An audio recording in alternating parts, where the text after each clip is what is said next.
A long period of time transpires between the scene in last week's reflection, the finding in the temple, and this week's.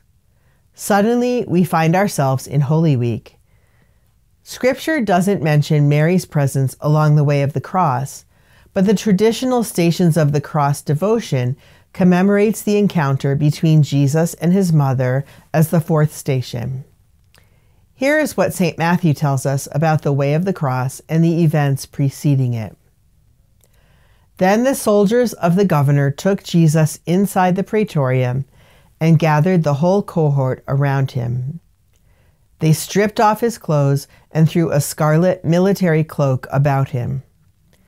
Weaving a crown out of thorns, they placed it on his head and a reed in his right hand. And kneeling before him, they mocked him, saying, "Hail, King of the Jews!"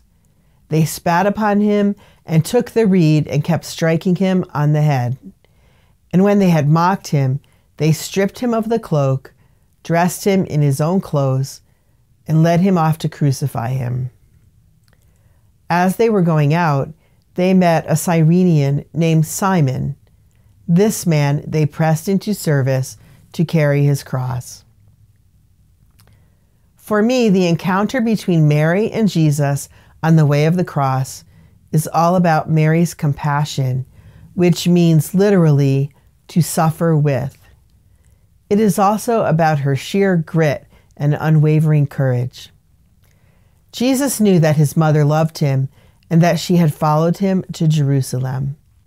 He didn't need Mary to accompany him all the way to Golgotha. After all, she couldn't change the course of events.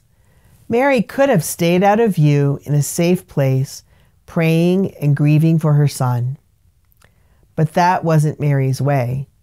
She was going to follow him to the end. In Mary, there were two seemingly contradictory agonies. On the one hand, the longing to save her son from his unbearable suffering, and on the other, the desire to help him finish the work that the Father had given him to do. We know which one prevailed. Mary willed herself to follow Jesus all the way to Golgotha so that she could give him to the world on the cross, just as she had given him to the world in the stable. Mary's human, maternal love remained conformed to the will of God. Her personal agony did not paralyze her soul because there was nothing selfish about it. Just as she accompanied Jesus and suffered with him, she stands close by those who suffer in every place and every time. The Synod Fathers recognized that young people suffer and need accompaniment. The young, like everyone else, also carry wounds, they wrote. There are the wounds of the defeats they have suffered, frustrated desires, experiences of discrimination and injustice, of not feeling loved or recognized. There are physical and psychological wounds. Christ, who consented to endure his passion and death, comes close through his cross to all suffering young people. Today, more than ever, to be reconciled with one's wounds is a necessary condition for a good life. The Church is called to support all the young in their trials and to promote whatever pastoral action may be needed. As older, more experienced members of the Church, we can offer young people this support. But what does it look like? A passage from Pope Francis's letter on the joy of the gospel gives me a lot of inspiration.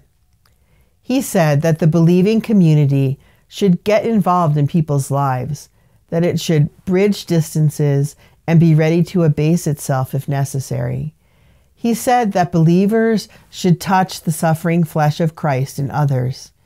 And he said an evangelizing community is supportive, standing by people at every step of the way, no matter how difficult or lengthy this may prove to be, without any regard for time constraints. At World Youth Day, Pope Francis reminded us that Jesus' way of the cross continues today. The following is just an excerpt of a long prayer he offered, And I'll end with this because I think it tells us how we should pray this week. Father, today your Son's way of the cross continues. It continues in the muffled cry of children kept from being born, and of so many others denied the right to a childhood, a family, and education, of children not able to play, sing, or dream. And in the saddened eyes of young people who see their hopes for the future snatched away for lack of education and dignified work. It continues in the anguish of young faces, our friends who fall into the snares of unscrupulous people, including people who claim to be serving you, Lord. Your Son's way of the cross continues in those young people with downcast faces who have lost the ability to dream, create, and shape their future, and have already chosen to retire in glum resignation or complacency, one of the narcotics most consumed in our time. Your Son's passion continues in the despairing solitude of the elderly whom we have discarded and abandoned. It is prolonged in a society that has lost the ability to weep and to be moved by suffering. Yes, Father, Jesus keeps walking, carrying his cross and suffering in all these faces, while an uncaring world is caught up in comfortable cynicism and in the drama of its own frivolity. And we, Lord, what are we to do?